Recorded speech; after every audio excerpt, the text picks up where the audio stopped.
everybody. I'm Marianne Mohnraj. I'm here with Ben Rosenbaum. Mohnraj and Rosenbaum are humans. And today we have two guests with us, Naomi Munavera and Vivi Ganeshanandan, who I know as Vasugi or Sugi, because she and I have known each other since we were little girls together in Connecticut. Naomi and Sugi are both part of the Sri Lankan American writer community. And so we've been reading and enjoying each other's work for a long time. And since I have a Kickstarter running for my new cookbook, Vegan Serendip, we thought it would be great to drag them on the show and make them talk to us about how they do research for their fiction. And we thought there might be some good synergy with talking about researching for the cookbook. So I'm going to hand it over to Ben, my co-host, and he's going to start us off.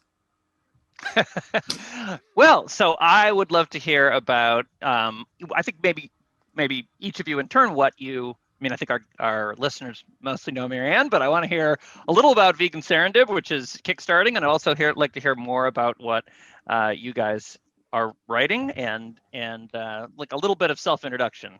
Tell us something. Yeah, we could run through the whole bio, but it might be more natural if you guys do it. Naomi, do you want to tell people about your books? Sure. First of all, can we just talk about Sri Lankan food? Can we do that?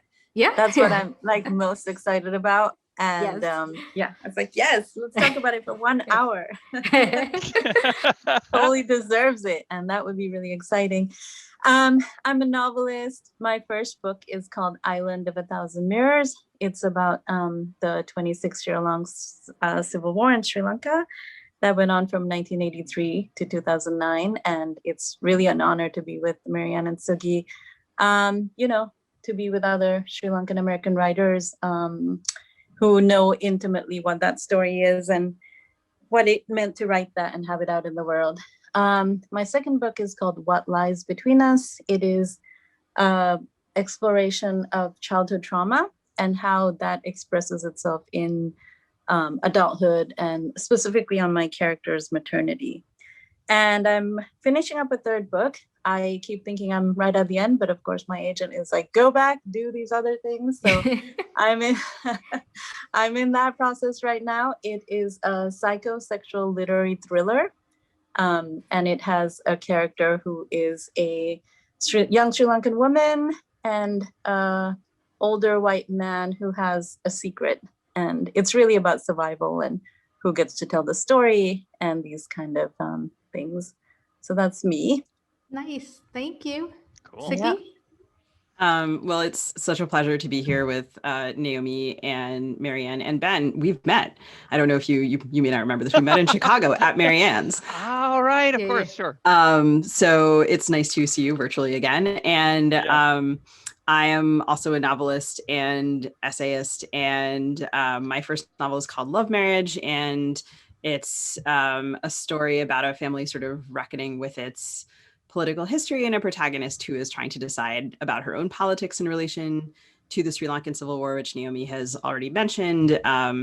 It's a story that's really based in the country's Tamil community and also in the Tamil diaspora, specifically Toronto, which is a place where a lot of Sri Lankan Tamils have migrated to and have made homes there. So it's told from the point of view of a protagonist who goes from the US to Canada to meet her uncle who has migrated from Sri Lanka under sort of odd circumstances.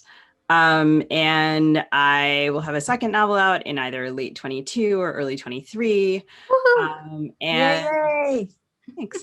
And that is also about set in the Sri Lankan Civil War and has involved a lot of research. And there are little bits of it that are out there.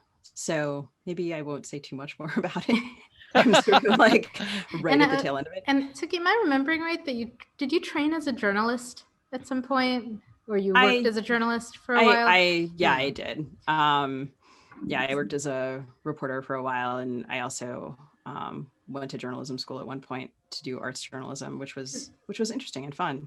Yeah, because I was just thinking about that in the context of like doing research, right? And like the way a journalist approaches stuff. And telling these stories and the way we fictionalize it. And even though I do think we should mostly talk about food and the cookbook, I also write about the Sri Lankan Civil War in both mainstream fiction and Bodies in Motion. It's sort of in the background of that book and translated into science fiction in The Stars Change. So, which is going to be embedded in a longer book length piece called Jump Space, which we're hoping to have out by early next year. Early 2022. I'm losing all sense of time of like what year is what. And I was trying to remember, I think when Sugi and Ben met each other, was it for our anniversary party? Exactly. Kevin's and my anniversary party. Yeah. So you guys have actually, if not cooked together, probably arranged flowers together, or maybe we absolutely have. Yeah. So made place settings or something. That's right. Yeah, that was a fun time. Okay. Definitely engaged in the domesticity, which Yes. which is a theme in this conversation. Well, I'm struck by how similar, like there's both Bodies in Motion and you know, your novels. There's a lot of overlapping similarity. Do you feel like how maybe one question is how you all know each other, and whether you know, it's whether there's what you see as like relationships and contrasts with each other's work, or you know, it's almost like I'm speaking to a school.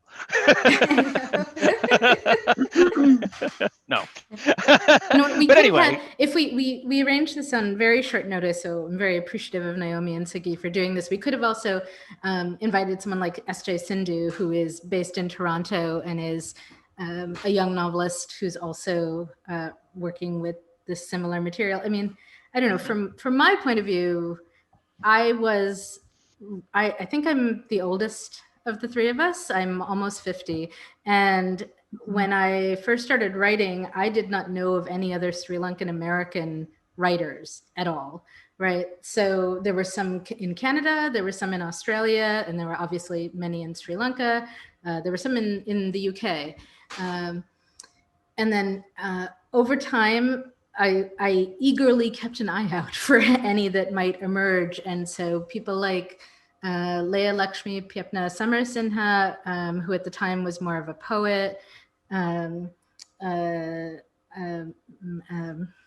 to blank on her name. Gauri Konisvaran, who is also a poet, was started working in the DC area. And Sugi, who I knew from childhood, was, I think, the first other Sri Lankan fiction writer I knew in America. Does that seem reasonable, Sugi? Am I making that up? I think that maybe there's always sort of the chance that one is missed, like a book from a small press, or just from having grown up at the wrong moment, which is sometimes the thing I feel when I look at my own bookshelf. I'm like, how did I miss that? But I think you might be right. There's also Ro Gunatilaka, who's a poet, I think, in California.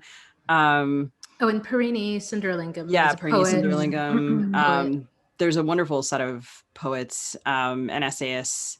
And I think around the same time, before I published my novel, I was also, I became friends with Hasanthika Sirisena in New York. And so, so she was also writing around the same time. And although her book came out just a couple of years later than mine. So there are people, but like hard to find them sometimes, or we're geographically dispersed. And But it was very exciting, right? Like every time a new one, like there were so few of us that every time a new person emerged on the scene, it was thrilling. So like when Naomi's novel came out, we were like, we will hunt down Naomi. Okay, I can't speak for Sugi, but I was like, I will hunt her down and make friends. So you email each other rumors of each other. There's a sighting. There's a new one.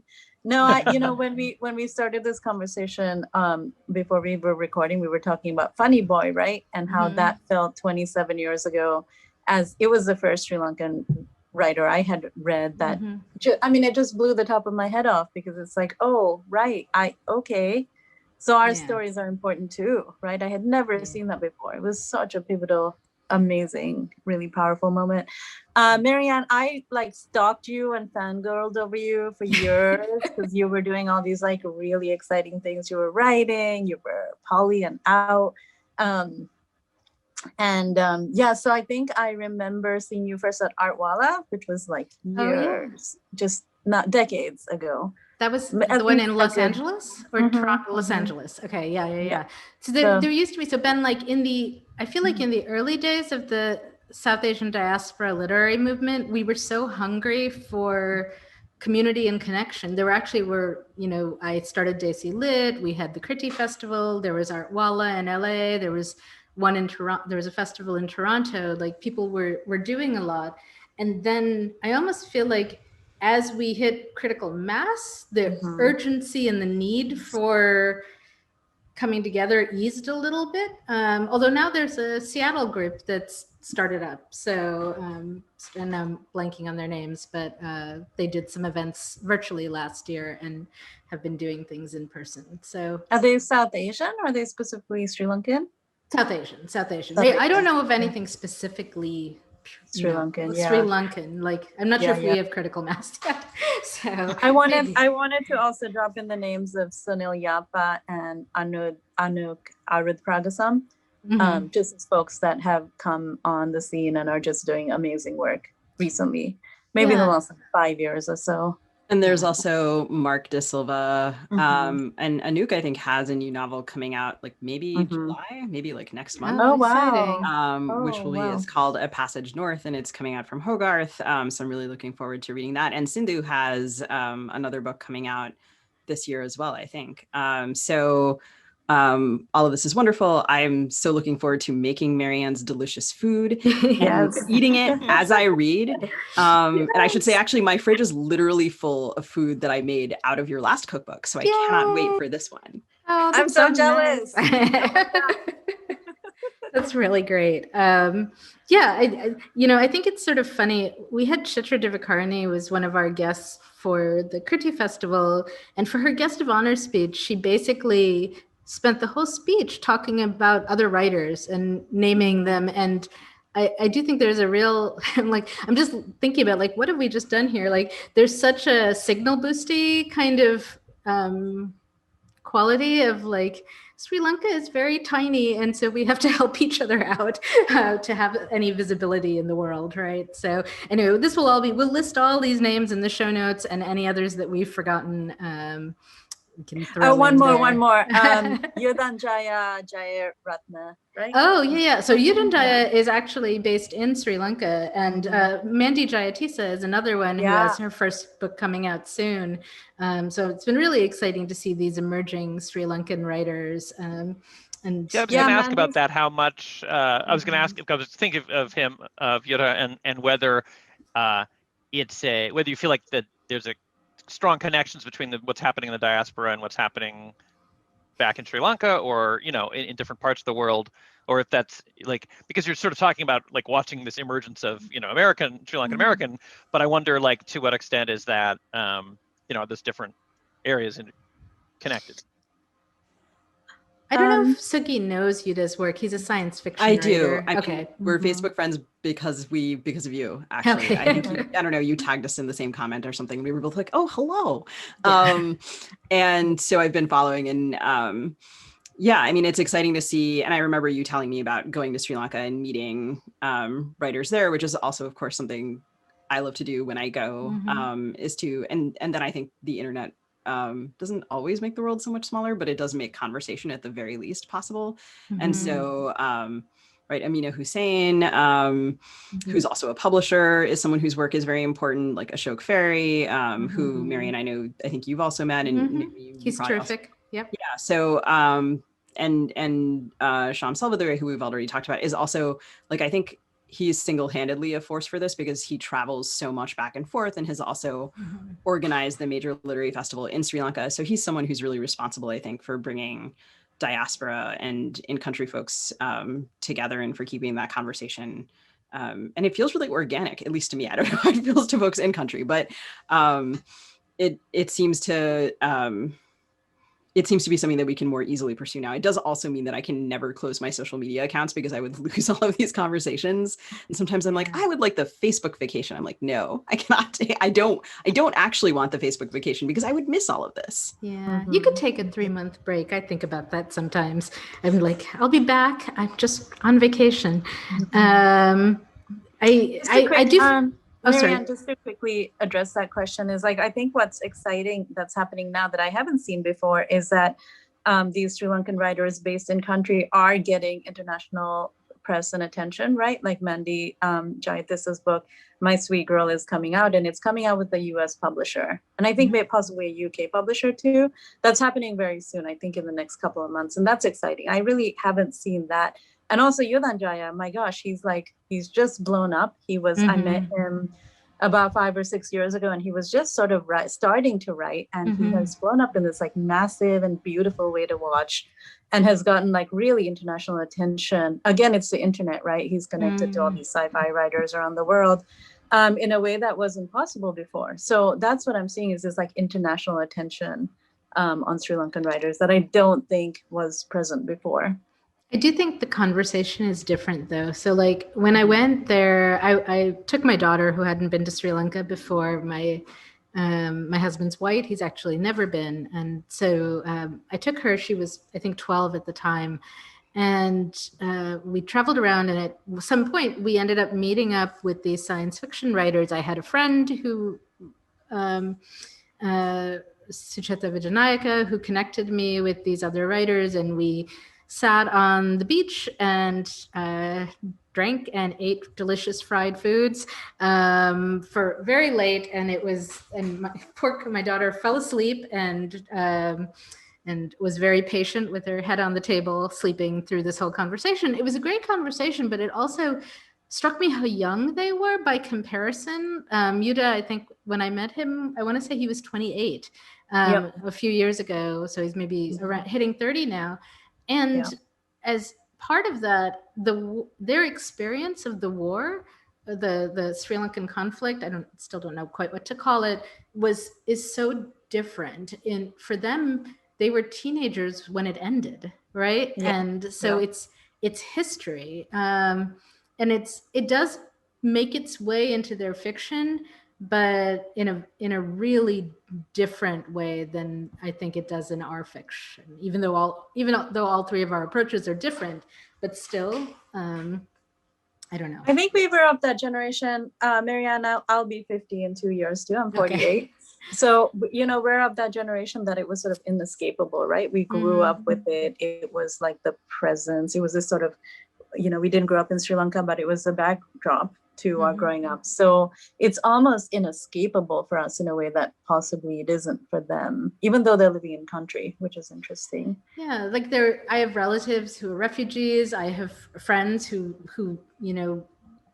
lived through very scary incidents on the streets of Colombo, right? And so my grandmother's house was firebombed, so it's all very concrete for me. And even when I was there in Sri Lanka, I think I would try to have conversations about this. And sometimes the response was a little bit of, oh, we need to get past this. We need to not dwell on it. We should all just get along a little bit, like, and almost a fear of, if we talk about this, we're going to exacerbate tensions and it'll break out into fighting again. I don't know. And Suki, I feel like your work connecting with the Canadian community maybe addresses that in a different way as well. And like the next generation, I sort of wonder about that. Like I hear about Sri Lankan Tamil diaspora people who are very politically energized. I don't know. Sorry, I wonder, it's interesting to have this conversation about folks in country, and we are I wonder how many of those folks are based in Colombo. I'm sure that if you talked to writers writing, for example, not in English outside of Colombo, we would get a very different range of access and experiences. I think it's very much not passed for plenty of other folks. And so, the question of kind of who has access, I mean, who's writing in English, who's getting translated. So, I can think of, there's very little Sri Lankan literature and translation that's published internationally. I mean, the United States is terrible about reading writers from other countries anyway. Like, we are the worst at it. And the writers who are translated are largely, as far as I can tell, from Europe, and maybe like slightly, then maybe a little bit from Asia, then maybe a little bit from Africa. And like, that's not great. So when I think about the project of translation and what that would mean for all of these conversations and communities, so Sham took Naomi, actually, and maybe some other folks also later, to Jaffna to teach. So maybe Naomi, I'd love to hear you talk about that. And I think, right, I know that Sham, right, had to do that project in English, and wished also, I think, that there were other ways. So hopefully that's a conversation that keeps going on, but like sort of the history of the country with language parity and education, et cetera. Like, I mean, in some ways it mirrors the conversations we're having here. Like, I can think of plenty of people who would love to have us move on from things in the United States as well. I personally, I can also see just huge resistance to that. And there are a lot of people working on having complicated and interesting conversations in Canada and Australia, where the communities are both more dense and more diverse, I think, than the ones in the United States. And so they must be having much more complex conversations, which I sometimes wish it'd be great to have access to that. But yeah, Naomi, what was it like to go outside of Colombo and have some of these conversations? Oh gosh, it was painful and startling, obviously. So yeah, my book came out in Sri Lanka in 2012. Actually, Amina Hussain, who you mentioned, was my first publisher. And my book, Island, sold in Sri Lanka before it sold anywhere else. And then the next year, 2013, Shaiman invited me to be part of his team for Right to Reconcile, which is a program where we had 24 youth from all over the country, a few diaspora, I think we had like 2 in the diaspora. And we did residential workshops in Colombo, and then we went to Jaffna. And, we had students in the classroom who had grown up in Jaffna and had been, who were survivors. And it was absolutely startling because the stories they were telling were so incredibly different from other folks. I remember one of the first exercises, and some of them were quite young, right? It was like 17 to 24. The first exercise was to write about a beloved belonging from childhood. And we had this classroom, and I went around, and there was this one young Tamil woman. She sort of had her face down, and you couldn't see what was going on. And I went up to her and I said, how's it going? Are you writing? And she looked at me and she said, well, she was in a sort of not quite panic, but she was in a bad place because she didn't know how to answer this question. But she said, we didn't have anything. We had no belongings, right? We were running from the army. We just were fleeing from place to survive. And so I sort of gently told her to write about something else, but holy fuck, right? And then I went to the restroom and I was crying, but I'm like, okay, I've written about this war completely from the outside as a Sinhalese person with all the Sinhalese privilege. And then on top of that, like an American passport, American privilege.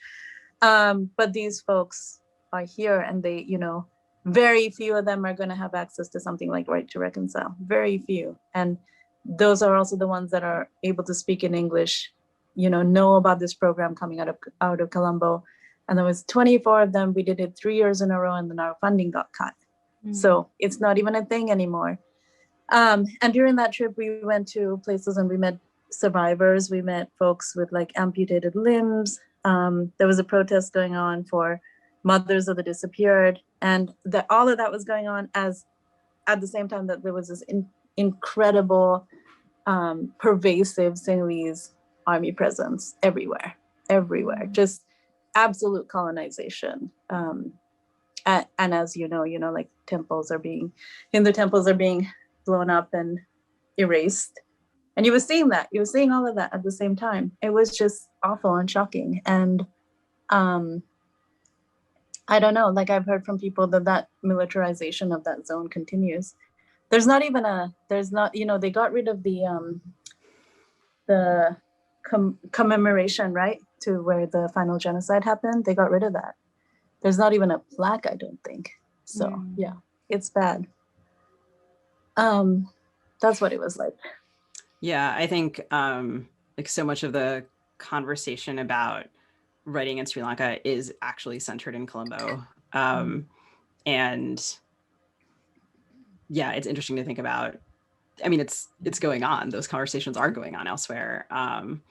What we might be missing. So an example of a writer from Jaffna who teaches actually at the University of Jaffna, who's super interesting, is the person who wrote the Incomplete Thumbu. I don't know if either of you are going to remember the name. Shahanathan. The Incomplete Thumbu is this like amazing art book, which it's interviews with people who are displaced, and then they describe and draw their homes, and then there are architectural renderings based on their conversations. There are drawings of things that happened in these homes, and it's printed on this paper that allows you to lay the things over each other, so you can kind of see the layers of all the conversation at once. And it's just one of very many remarkable art objects that this artist, whose name I'm going to flip to another window. No, I just pulled it up. Thank you. T. Shanadanan. I put it in the chat, so we will have it in the show notes. Shahanathan. Shahanathan. So. Shahanathan. Yeah. I also want to say, Marianne, what you said about that erasure in Colombo is like totally true, because my book came out in 2012, as I said, and at that time, right, it was all state-sponsored media, right, under the Rajapaksas. And, you know, when I went and did readings and stuff, folks, editors of newspapers and stuff would show up and say, why are we still talking about this? It was 2012. The war had ended in 2009. So there was a strong push in Colombo. And I don't want to speak across the board. Of course, this is not everybody. But I felt a strong push to like, okay, we need to get beyond this. This is not a thing. Let's not talk about it. Why are you going to like the ancient past? And there's also, I do think there's a trauma response there, right? And I at one point when I was teaching Asian American history, I was reading some work from Japanese American internees, and there was one piece in particular where a girl was trying to interview her father and get him to talk about what he'd gone through, and that generation, many of them refused, right? They were silent, and they did not want to lift up and voice that. Their focus was on moving past, and it seemed like there was sort of a fear that if you talked about it, you might bring it back, right? That there is and I think that, I don't know, this is for me, I get tangled up in diaspora homelander tensions here, because I worry about, is it my place to push this conversation as someone relatively safe in the diaspora, right? I was not living in Colombo during all of this, or in any other part of Sri Lanka when all of this was happening. And so I don't know. I don't have any real answers for this, but I think about being a stakeholder and the different ways in which we're stakeholders, right? I mean, clearly we have a stake in it, but it's, but our positionality is a little different. Yes. Maybe we should talk about food. Yeah. We should talk about food. Let me, this is all, we'll come back and do a war episode at some point, maybe. Or in fact, I can actually connect it. So I will connect it with research and the war. I want to talk about the Jaffna Library. So as I'm working on vegan Saradib, right, one of my goals here with this book is, the original Feast of Serendib had 120 recipes. So I started by taking out 40 or so that were not vegan. Much of the cuisine is vegan by default, right? Because we use coconut milk a lot instead of cow milk to cook with. And there's lots of vegetables, lots of eating of lentils and grains and so on. So then I started researching to fill in with 40 new recipes so that the vegan cookbook would be as substantial and delicious as Feast was my goal. And and to do that, I part of what I do is I buy a lot of cookbooks and I look through a lot of cookbooks, and I, when I get interested in making a particular recipe, I'll usually consult several cookbook versions and go online and look for versions there and kind of compare and contrast and try to figure out, how was it made in the homeland? How was it made in this part of Sri Lanka? Is this a Sinhalese recipe or a Tamil recipe? Is it Jaffna specific? Is it, has it been modified many times because the most popular version now came out of Australia? So it's a really fun discovery process. But it's also on occasion really sad. I was working out of this book called Jaffna Heritage Cooking, I think is the title. And I have that one. Yeah, and the woman who wrote it, I think has ancestry from Jaffna, but was visiting from wherever she actually lives. And she did a lot of research. So she went to the Jaffna library. And so she has quite a few recipes in there that are from like the 13th and 14th centuries that were written down on manuscripts, right? And things like rose salad and stuff like that. And then I get into conversations with my Sri Lankan friends who are like, how are there roses in Jaffna? Isn't it too hot for roses? They have roses in the hill country. And then we were like, no, but I think there are roses on the seaside, like in Batacaloa. So maybe there are roses in Jaffna too. It's cool enough by the ocean. In any case, but as I was working on these recipes, I was like, wait a minute, like, the library was burned during the war, right? And it was a terrible, tremendous burning and incredible loss of material. And so I'm looking at this cookbook and thinking like, I couldn't make this if she hadn't gone and done the research and written this down, right? It might well have been lost. And it's not that there aren't people, presumably there are people in Jaffna, in the area, perhaps who kept making it over the generations. So you might be able to recreate it that way, but they were also terribly disrupted by the war, right? And then there's a cookbook, Handmade, that is a beautiful book of recipes from the Jaffna villages, or from the northern villages.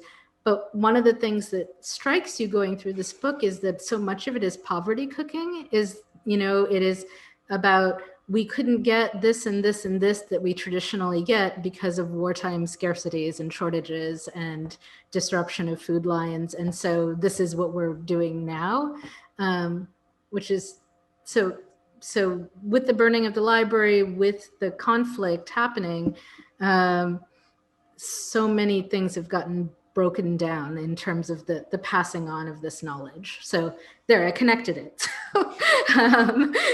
But now it's actually a very natural connection. Yeah.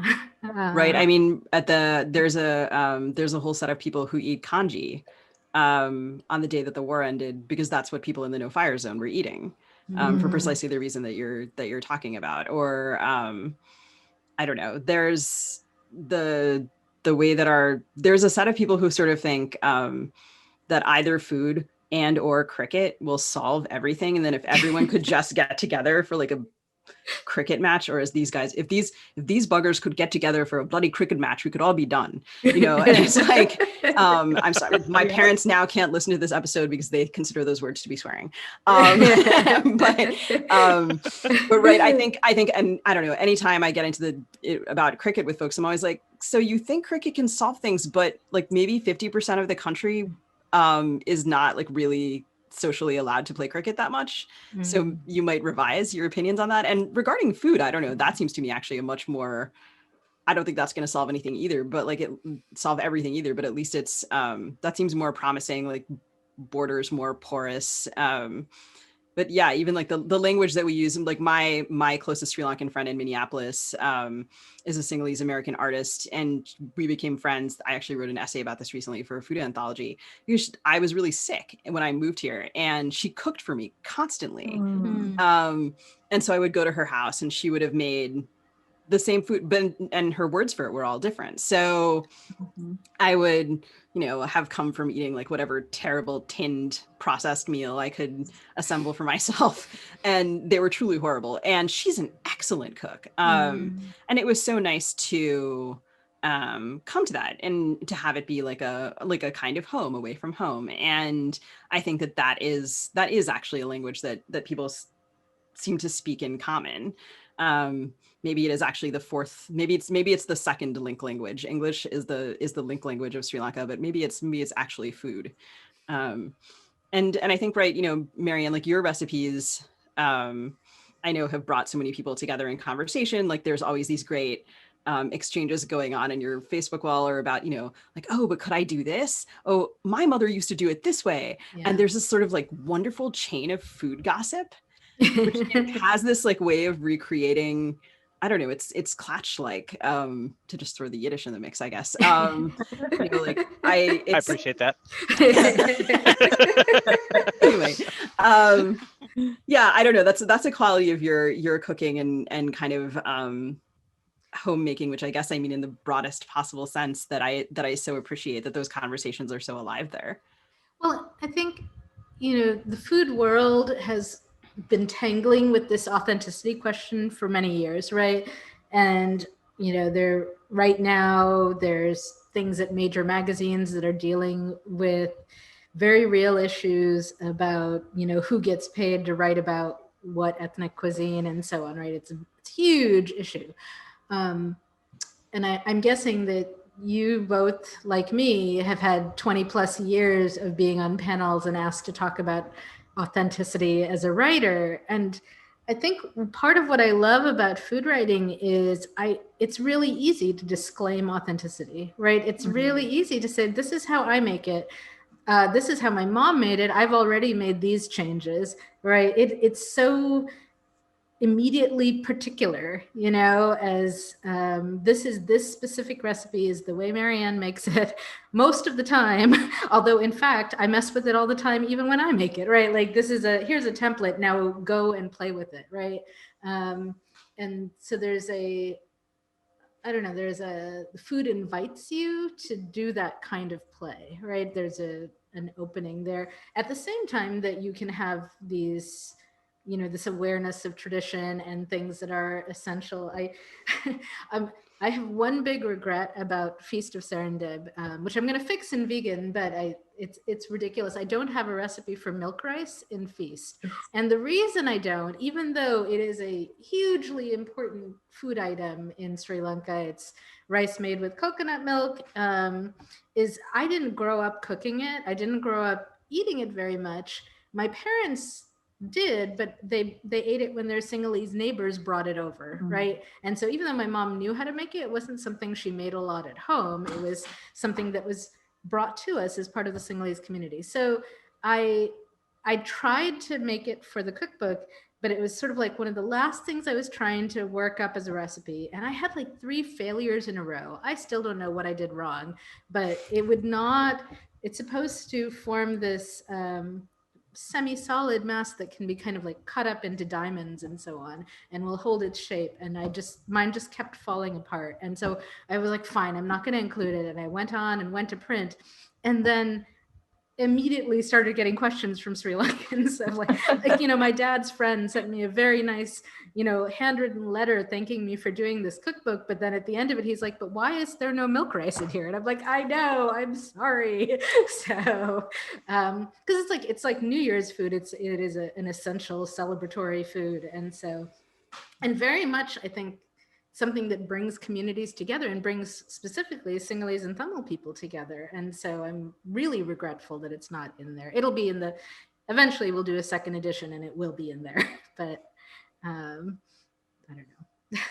I've never made it. Naomi, do you make it? Yeah, I do. It's actually not that hard, Marianne. Did you let it sit out for a little bit? I have a recipe for it now. So I have one that works for me. It'll be in Serendib. It just, I don't know what happened. I was summer. I was harried. Cooking in a hurry is often a bad plan, it's right? Not a good idea. Yeah, that's how you burn the onions. That's, so. Onions, it also feels It also feels telling. It feels like there's a whole symbolic layer to that story. Well, my mom, the Sinhalese neighbors would bring it over, Yeah. and now we're here in this displaced place. And then I tried to make it, and it somehow didn't work. And then people said, there's a lot going on in that story, I feel like. Eventually, there'll be an essay that like tries to braid all that together in some coherent manner. But what I should have done is called over my Sinhalese friend and said, Samanthi, please stand over me and help me figure out what I'm doing wrong. But she had gotten laid off and moved out of state and had taken a job in, I think she's in Arizona now. And so I could not drag her over to make me, to help me fix this. And so diaspora. This is Kiribati, right? Yeah. Okay, so when you write this essay, maybe you guys know the story. Like there was a time maybe around the end of the war when the Rajapaksas commissioned like the world's largest Kiribati. What? No, I had no idea. No. Like I want you to go Google world's largest Kiribati. Okay. And the Rajapaksas, and like so basically it was like the Kiribati of nationalism. They like made it. They took this perfectly innocent food that people loved, and then they like. How do they ruin everything? I'm sorry to tell this story. I think we have to reclaim it. So they. Yeah, I think that it's not the Kiribati's fault, but it may require some redemption. Yeah, just because you stick a big giant flag on it doesn't mean it gets to be yours. So I think it was a giant pile of rice like in the streets of Colombo that I think they maybe tried to get it in the Guinness Book. I need to like confirm it did happen. It was a Rajapaksa thing, and the details are at the end of your internet wormhole. There must be some committee at the Guinness Book of World Records that try, or there should be, that wonders about whether they're getting sucked into some nationalist exercise. Yeah. Oh my gosh. I do have to tell you guys a story. So my sister has two little girls who are 4 and 6, and they don't eat a lot of Sri Lankan food. It's a little bit too spicy for them or whatnot. And the other day I get this like extremely excited text from my sister that the older one, who her name is Taylor and she's 6, she has tried pol sambal and she has liked it. Yay! Oh, that's so great. Hey girl, that's great. Right? It was the most exciting news because, clearly they haven't been to Sri Lanka yet. And there's this question of like, we're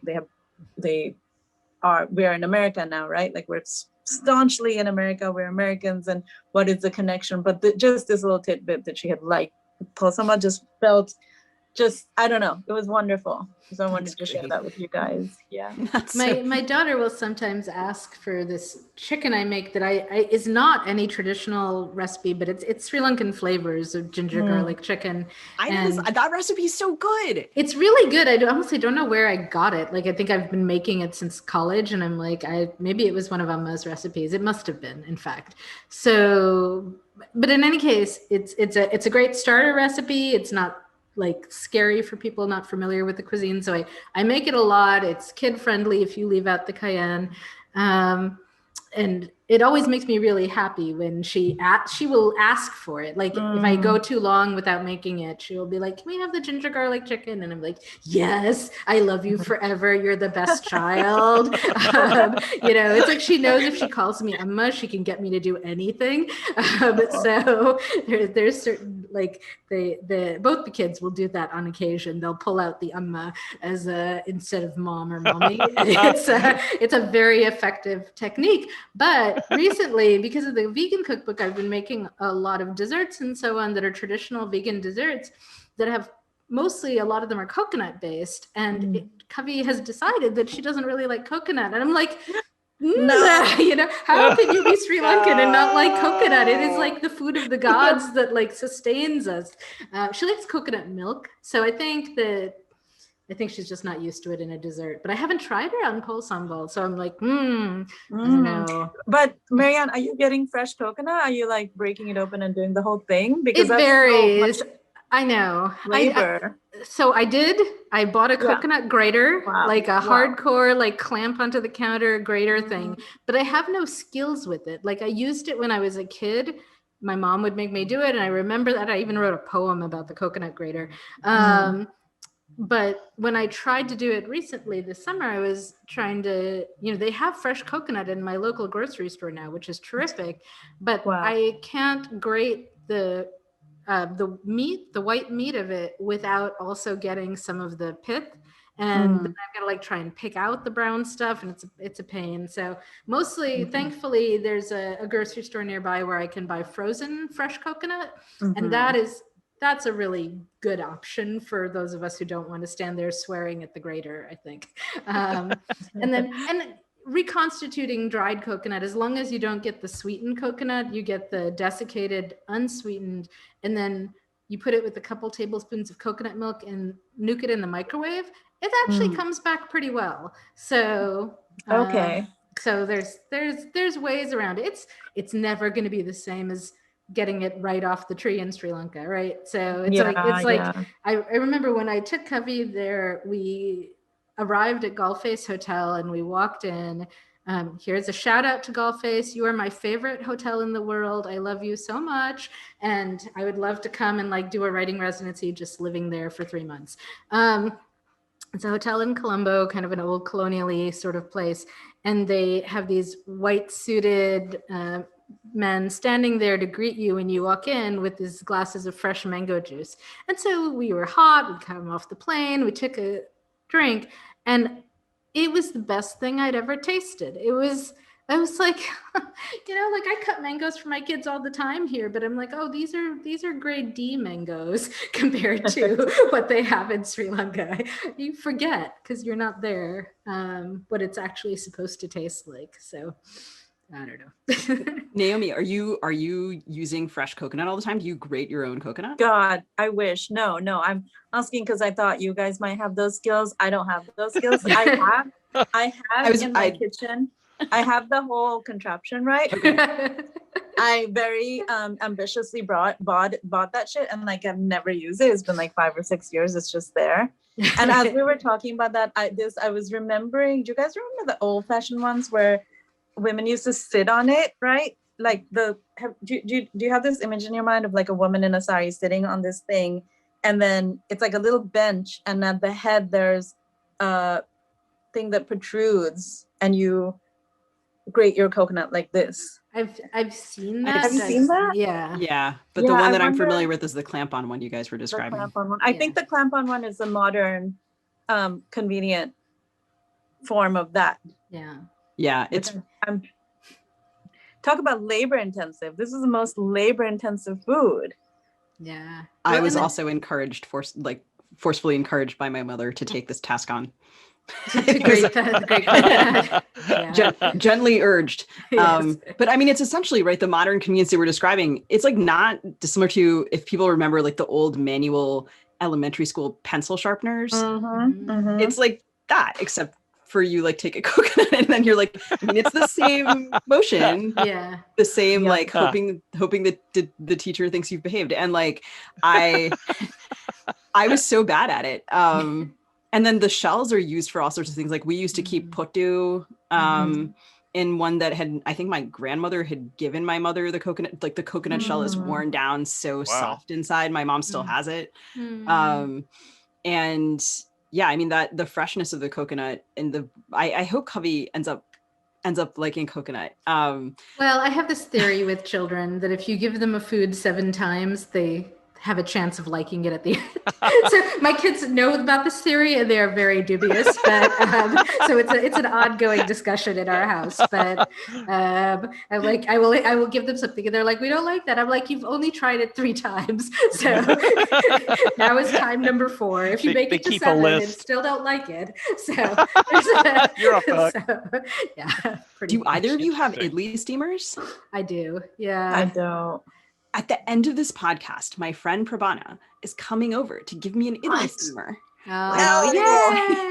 Amazing. She's like moving out of town, which I'm super sad about. But she like texted me yesterday and was like, would you by any chance be interested? I'm like, I have no idea how to use this. I'm 100% on board. Oh, idli is really, I would say, you know, you can get like at the Indian store, you can get the mix and then it's really easy.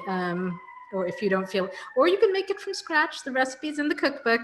So I would say that the only tricky thing with all the fermented stuff, so the idli, dosa, hoppers, all of that, is that it's not as warm here as it is in Sri Lanka, right? And so a lot of the recipes will basically say like, leave it on the counter. And you know, if I leave it on the counter in Chicago in January, it may not ferment, right? And so the trick is to like turn your oven on to like 250, let it get to that temp, turn it off, and then stick your bowl of batter in there, and that gives enough warmth to kickstart the fermentation process. So I don't know, lots of adaptations. I like Italy. Kevin doesn't love it, so we don't make it that often, but hoppers is the main thing around here, is like the Sri Lanka celebration food that we're all addicted to. Like an egg hopper with a little pulse sambal and maybe some sini sambal it's like the best breakfast in the world. So there's also a really good mix for that, but yeah. The mixes work fine. They work well. So you just need the hopper pans. And if you don't, and you try and make it in a wok, you can. It's not ideal, but I couldn't find my hopper pans recently, and I had made the batter, and I was like, I still don't know where they are. I think I must have loaned them to somebody. So I have no hopper pans at the moment, which is very distressing. But so I had made the batter, so I did it in the wok, and it was fine. It was, kind of a funny shape, but basically worked. So I wouldn't have thought. And hoppers are when Sirisena decided to run against Rajapaksa, right? This is the famous political hopper story, right? He went and had breakfast with Rajapaksa, and they had hoppers, and then Sirisena betrayed him. Right, and there were all these people, hoppers, right? Exactly. And so people, but they had just had appam together. How? And I was like, I mean, that's such an old tradition, right? Wow. I mean, I think about this in European fairy tales. There's always like, if you give them bread and salt, then you can't, there's a duty of hospitality and whatever, and you can't fight afterwards, right? So there's a certain, I don't know, maybe we all need reminders that we shouldn't fight. Although can we at some point say what our favorite Sri Lankan meal is? Because I'm now. I really do think mine is hoppers with egg hopper with pulse sambal and sini sambal is I think if I had to pick one thing. Although I would say my desert island food is beef curry with a loaf of white bread. Because that's like what I ate in college, and it's very comforting to me. So what about you? God, that beef curry of yours sounds so good. I don't eat a lot of meat, especially red meat, but I'm like that. When you talk about the beef curry, I'm like, I really want to make that. It's very delicious. Good. I'm sorry, vegans, but it's really good. And what is the vegan? I guess I should be steering us back onto the vegan Serendip cookbook. What is the equivalent in the cookbook? Well, jackfruit curry. Jackfruit curry follows basically the same sort of recipe, and it has a slightly different texture, but the flavors are really similar. And you can, if you want more protein, jackfruit and chickpea works really well as a combo. So, and I've actually made maspan, which normally little curry buns with beef curry in them. I've made them with jackfruit and chickpea curry inside, and it works deliciously. So that would be my recommendation. But you were going to tell us your favorite. Oh yeah, a good rice packet, a really good rice packet, maybe from like Green Cabin or maybe the Fab or something, right? Like that just, for folks that don't know, a rice packet is that's lampreys, right? Like lampreys, right? So it's everything. It's the rice and all the curries, and it's wrapped in a banana leaf and it's steamed. So you get yellow rice. There's a traditional one. I think it's Dutch based, right? Yep. So I don't really care if it's traditional or not. People do all kinds of different ones, but like you get this at lunchtime, and you get it's like it's rice and then a cutlet and then various curries. So you might get like 5 or 6 different curries. It's all wrapped up. Traditionally comes in a banana leaf. You open it, and it's the most delicious thing. There's a place in Gaul that does like the traditional, all the rice and curry, and they say that like 9 curries is pretty much standard for any Sri Lankan meal. So just for folks that don't know, that's the amount of work it takes to make a Sri Lankan meal. You have to have rice, and then you have to have your 9 curries. And if you don't, is it 9 curries or 9 things? Because I think I would say it includes the sambals and the chutneys and the all the condiments essentially. You know, I think of them as, although they're sort of substantial condiments, but like the pickles, like, so you'll have like rice and then maybe 3 curry, malang, varai, whatever you want to call those different main dishes. But then the condiments, I think, are, you know, if people have seen like the Indian thali platter with the little bowls, it's that same approach to eating, even if we don't have quite as much of the fancy little bowl type stuff. Because what's nice about it is you can customize it to your tastes, right? So if you really love lime pickle, you're going to put more lime pickle on your thing and have some of it with every bite. And if you're like, no, I'm a, you know, kecasambal person, I want every bite to like blow the roof of my head off, then you can load up on the kecasambal, right? So it's very, I think it's interesting because growing up, my mom would make rice, a meat curry, and a vegetable curry like every night. So that's what we had for dinner the whole time I was growing up.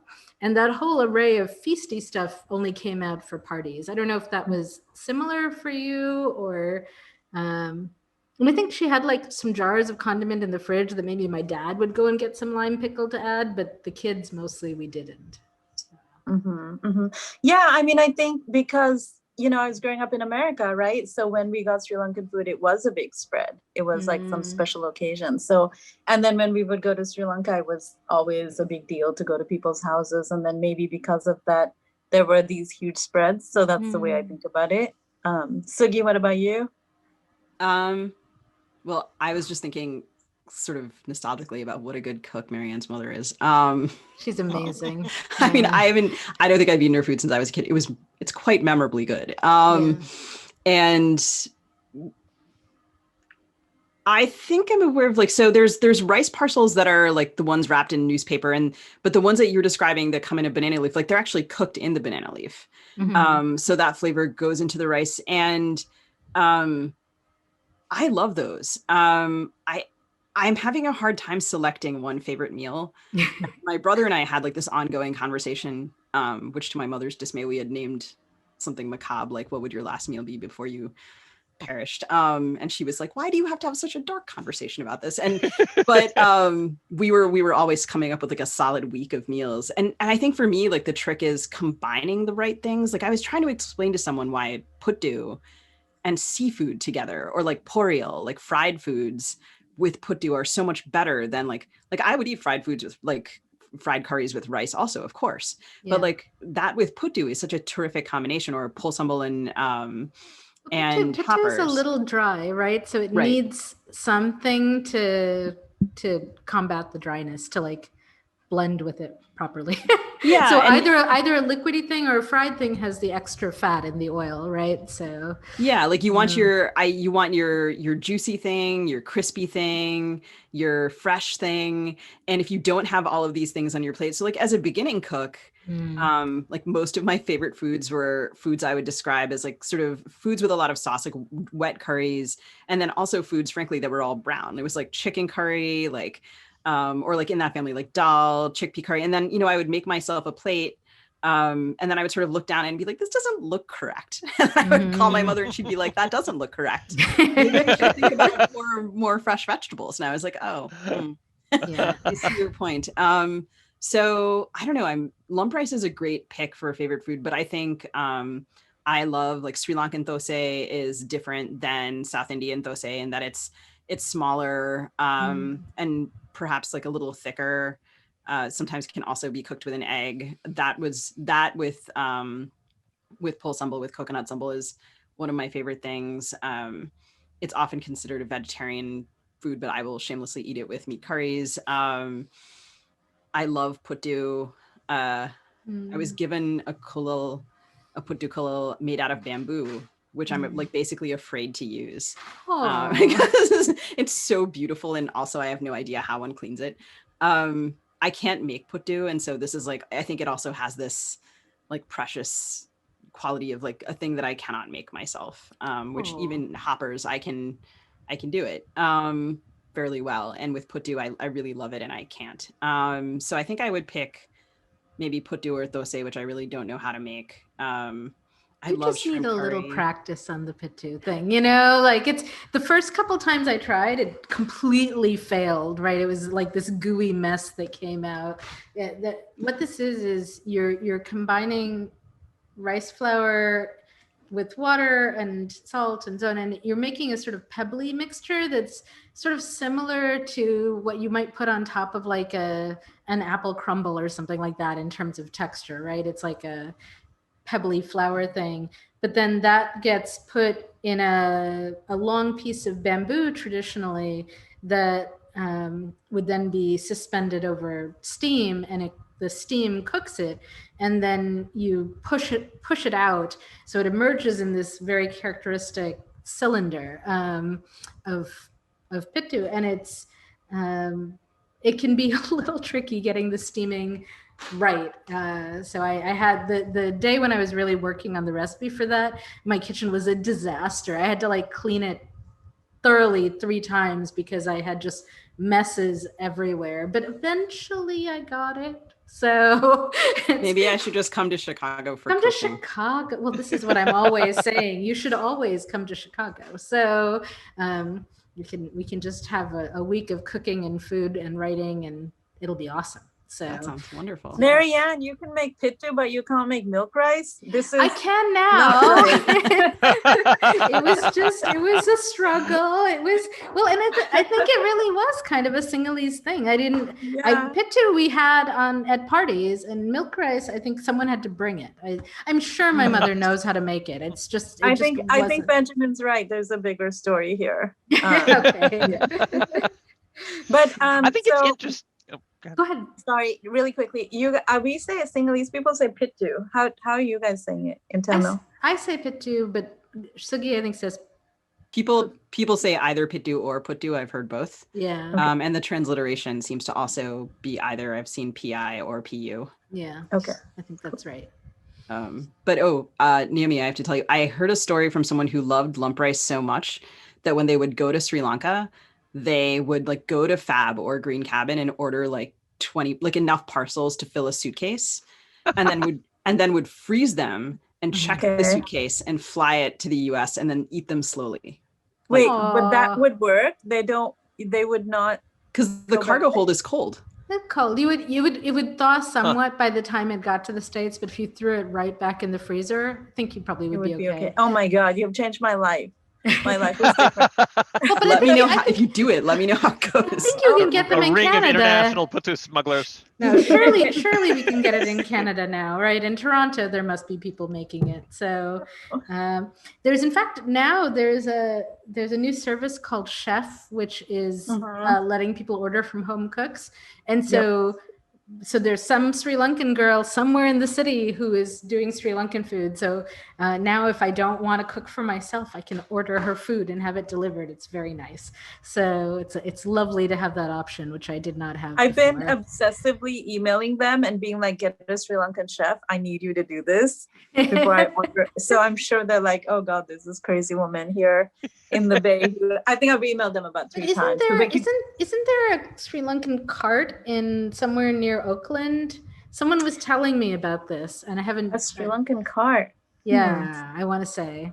This is what it's like. We hunt these things down, right? Yeah. This is how desperate we are for the food. We're like, I heard a rumor that there was a cart somewhere near the Oakland, BART station, and if you show up at 3 a.m. driving around looking for the cart, someone will give you lump rice, and you'll be very happy. So, well, it's interesting. I mean, a lot of what's coming out in these stories is also that it has something to do with assimilation, something to do with sort of like the pressures. Like you have to fight for retaining this and the fight is in all of these specific techniques and figure out how your mother did it and how to use this tool, but it's actually very interesting, like the whole, and also the talking about your kids getting the battle of like, are they gonna like coconut, or are they gonna like this, and that's very interesting. Like it's this kind of multi-generational effort to preserve sort of well, and battleground. I mean, Ben is Jewish and you do I was going to Shabbos say, every, I you know? resonate with this, sure. Right. So we're maybe not quite as like ritualized about it, but the same impulse is there, right? And I sometimes think of like instituting Hopper Sundays, where we're just gonna every Sunday we're gonna have Hoppers, damn it, and sorry, you know, and the kids will learn to love them because I won't give them any other food. Sadly, that doesn't work. If only. Well, and of course, I mean, and holidays are often a time. I mean, and you know, this is what I can relate to. That like even if on an ordinary day it would be too much trouble, like on a holiday, you know, there's like traditional foods that you strongly associate with that holiday, and then you're going to put in the extra effort and sort of like this festive thing, which you know. So I guess that's you've mentioned a couple of those. I think there is a challenge to like if you're not in community, you end up with like masses of this stuff and you can't eat it all, right? Like I make fruitcake every year basically because in Sri Lanka we make, it's called rich cake, but we make it for Christmas and for weddings. So I always make it at Christmas time. It is delicious. It's really good. And Americans don't understand, right? And so I end up with this massive amount of fruitcake. I cut some up, I put it out at our holiday party. A couple people will try it, but mostly people like detour around it and they go straight for the marshmallows and the milk toffee and, you know, all the other, sure, Vadaluppam, mango fluff, all delicious. But I'm like, but the fruit cake, do you know how much work went into that? This is a very labor intensive food, right? And then they just, I don't know, Americans think fruitcake is dry and they don't understand. Mine is soaked in liquor and is very good. So it's been soaking for a month and I go down every couple days, Wow. I unwrap the cheesecloth and I pour a little more rum on it and then I wrap it up again. And then that's what you have to do. You've got to feed your fruitcake, right? There's a whole process that goes with not making dry fruitcake. And so anyway, I love rich cake. When we go to weddings, even in Sri Lankan community, not everyone loves rich cake, right? So my family knew that if they had extra pieces, they could send them my way. And I would come home from, you know, go back to college after, you know, going to Connecticut and attending a wedding with like 20 little individually wrapped things of rich cake in my bag. So my family would also save these for me because surprisingly to them, they were like, oh, she's one of the ones who likes it. Yeah. And you would be sort of, you know, pushed into like at the weddings, the little girls get, you know, organized to give out the wedding favors. And you're like, here, go and pass out fruitcake. People are waiting for their fruitcake. And some people would have these faces of resignation as they're handed their assignment. And other people would be like, yes, I've been waiting all year for this. And my aunt used to make like this fabulously boozy version of it, but she would like, they would be cut. Do you cut the fruit into like tiny, each piece of fruit is like, you know, you're getting like a raisin and cutting it in eighths or something. I don't know what people I actually make Kevin do the chopping for me. Kevin. So I used to Kevin, do it myself, but he's very good. He puts on a podcast and he just, you know, or I guess an audiobook, and he just goes into the zone and chops. He also chops onions for me a lot. So that is love. It is love. It is. Good to have a sous chef.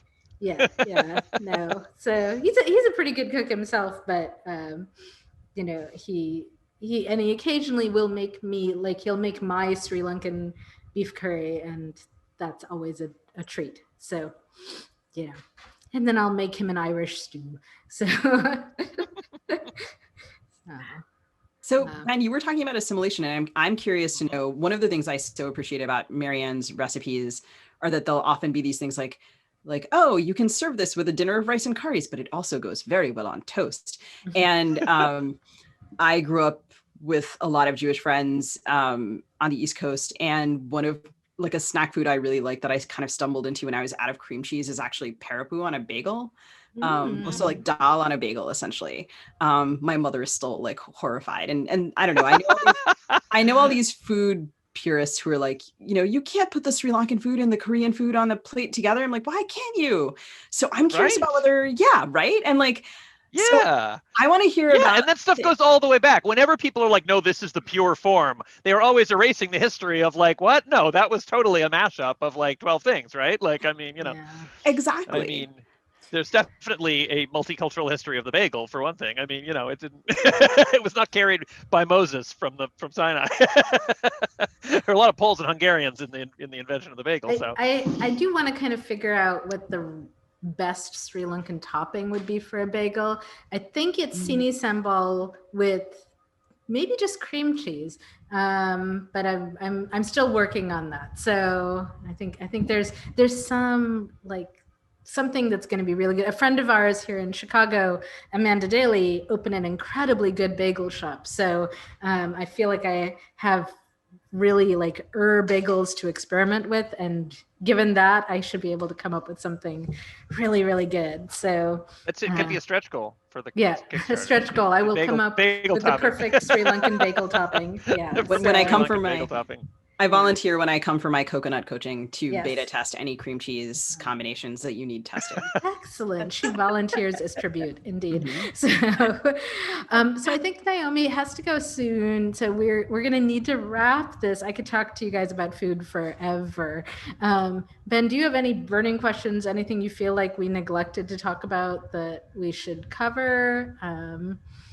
One last thing I wanted to say about that topic, which is it's something because in terms of the resistance to assimilation and so on, and cultural transfer and everything, because there's a Jewish saying which felt very much present in what you were talking about, which is that in every generation you receive the tradition, and in every generation you pass it on, but you also make it change. You have to, it is your obligation to reinvent it in every tradition, in every generation. It sounds like that's a lot of the effort that the cookbook is doing, or now we learn to cook this and everything. There's a preservation and a reinvention which go hand in hand. And and I think the librarian in me likes to I want somebody to be documenting all along the way, right? This is how they did it in the 13th century. This is what happened when the Portuguese showed up. This is, how the British influenced it here. So you can sort of see the changes it goes through. This is the way so-and-so's auntie came up with, that revolutionized how you make Jaffna crab curry, whatever it was, right? And so I might have to put Jaffna crab curry on my list. Now I'm like, maybe that's going to bump out some of the others anyway, but I also want to say another thing, just talking about assimilation and all of this. I'm so glad that when we were growing up in the 80s, I don't know how it was for you guys, but I came to America in 1984. We had 9 years in Nigeria, and then we had come to America, and there just wasn't anything, right? There were no groceries. There was no understanding of what we were trying to cook. There just wasn't any of this. And I remember specifically because as Sri Lankans, we eat with our hands. So as Marianne said, you have this array of curries, and the way that you make your perfect bite is you mix it with your hands, and you make that perfect bite every single time. And you feed your kids. So we probably grew up, or I don't know if you guys did, but I know I did, being fed, right?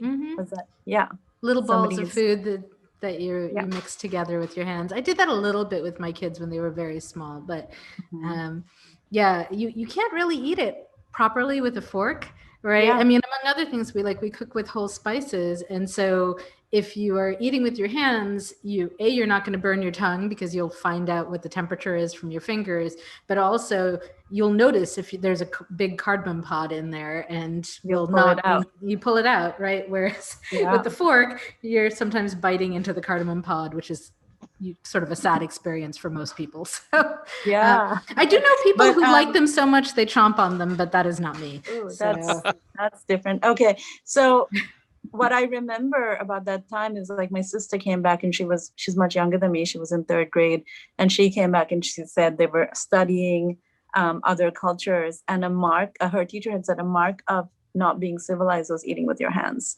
Wow. And it stuck with her, and we had to do some of that undoing, right? Some undoing around that, some undoing around what it smells like when your apartment or your house is full of curry.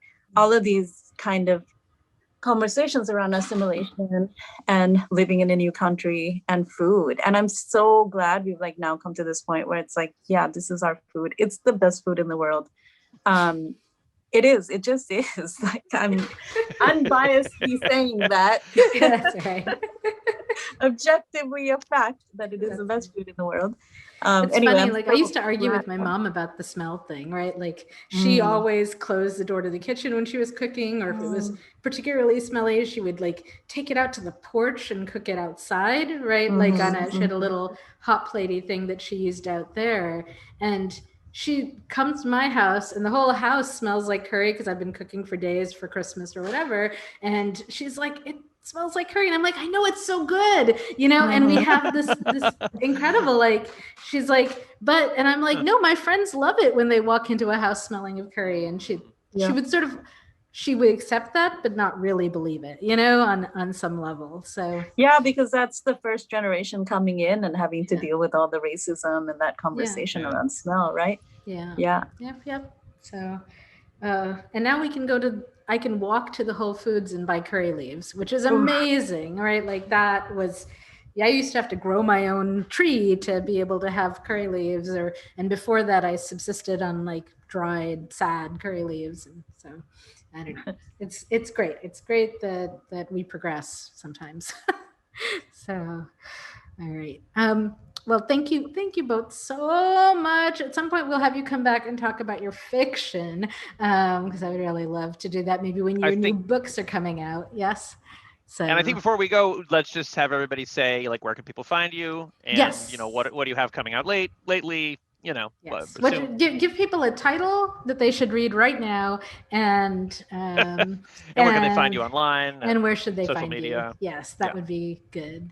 I'm only on Facebook. I'm not on Twitter. I haven't been on Twitter since 2016 for obvious reasons, but I might be ready to step back in.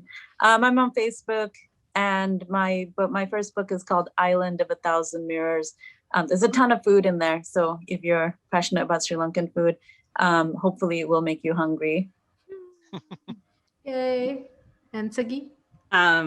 I was like looking for books on my shelf. Anyway, this is the food anthology that I have an essay in about friend who's an amazing cook who lives here in Minneapolis. And it's called What We Hunger For those who are listening. Yeah. Yes, and it's edited by the poet Sun Young Shin, and it's refugee and immigrant stories about food and families, published by the Minnesota Historical Society Press. And my first novel, which is called Love Marriage, is also available in bookstores. And I'm on all the social media. I host a podcast also. And so, yeah, I'm on Twitter at V_V_G. And I'm on Facebook. I don't remember what my... Just briefly what the podcast is about too, since there are podcast listeners listening. Yes. The podcast is about the intersection of literature and news. So we have an episode coming out in a couple of days. For example, it's about Israel and Palestine and how those literatures have handled the history of conflict there. So, for example, like how does the Nakba appear in Israeli and Palestinian literature? And it actually is a couple of colleagues of mine here at the University of Minnesota who are on that episode. So, and the podcast is called Fiction/Non/Fiction. Am I remembering that right? It is. Okay. I was a guest on it once. So Thank you. If you have not gotten enough of me and Sagi, you can listen to her interviewing me for that podcast. I think we were talking about science fiction. So yes, we were talking about NASA actually. Oh yeah. Excellent. Yeah. So thank you so much for having me. Thanks, guys. Thanks so much. Yeah, and we will, we'll be back. We'll have you back when your books come out. Your next books come out. I will say I love both of the books they recommended. So here's my personal recommendation. And I do not love all Sri Lankan writers' work. You might think I did, but I do not, in fact. But these two I love. So, all right. Thanks, everybody. Bye. Thank you. Bye.